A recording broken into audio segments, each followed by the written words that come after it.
kayong dalawa, cellphone kayo ng cellphone dyan, oras ng banding natin magpapamilya, ganyan Lagi kayo. na lang kayo nagsa-cellphone dyan, Mike at TJ. Kagabi, anong oras na kayo? Sasagot ka pa? Kagabi, anong oras na kayo natulog? Nagpunta ako sa kwarto ninyo. So, boring naman kasi. Naku, ewan ko. Dan, ikaw na nga bahala sa mga anak ko mo na yan. Simula ngayong araw na to, lulubayan niyo yung pagsa-cellphone. May curfew kayo ng cellphone hanggang alas 8 lang ng gabi. Bigay niyo sa akin yung cellphone, yung oras ng banding natin magpapamilya Dad? ngayon. Anong no, Dad? Jamaica ha, nagiging sutil ka na. Kakasama mo yan sa mga kaibigan mo eh. Pati itong kapatid mong bunso na gagaya na sa'yo, cellphone na din na cellphone. Sa inyo.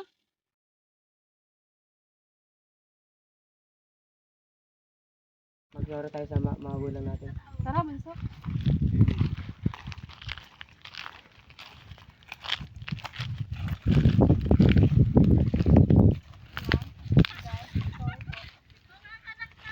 Kumausap sa mga anak mo.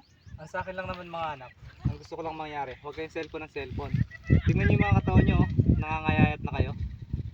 Hindi na po namin noon. Try nyo makihalubilo sa mga bata sa labas. Lagi na lang kayo nakatutok sa gadgets. Tingnan nyo, pagka kayo nagkasakit din sa mata at yung kalusugan nyo. Tsaka hindi laging ML. Hindi na nga kayo mautusan parehas eh. Turinig yun. Ang sa akin lang naman, gusto ko makihalubilo kayo sa ibang tao, hindi yung anong oras na ng gabi, cellphone pa rin kayo ng cellphone. Sa umaga, hindi na kayo lumalabas. Nakakulong na lang kayo sa mga kwarto nyo. Sige Try nyo na, makihalubilo sa ibang tao. makipaglaro kayo dun sa labas. Pero hindi mo na namin bibigay yung cellphone nyo para matuto naman kayo. Sige po, sorry po ulit. Sorry po. Sige, makipaglaro kayo sa labas. Tara, bunso. Hoy, tara samahan niyo ako. May paglaro tayo sa bata sa labas. Tara.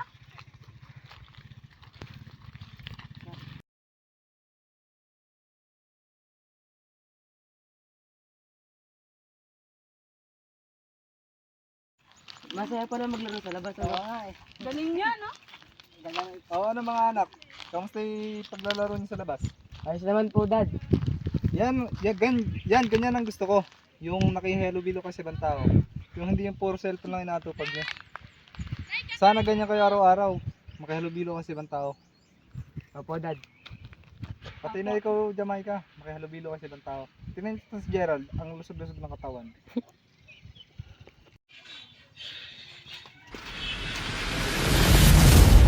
May pwedeng magawa mo. Pag-cellphone naman.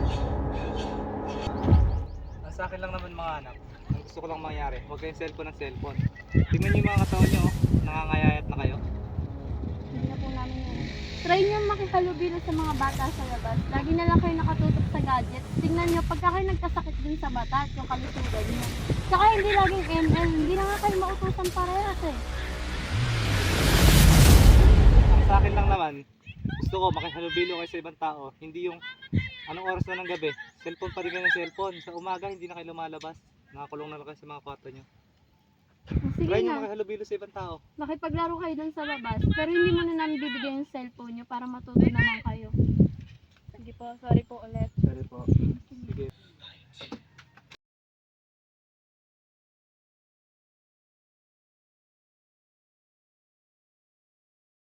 According to Oki Madasari, for a homebody like me, the evolution of gadget has been a blessing.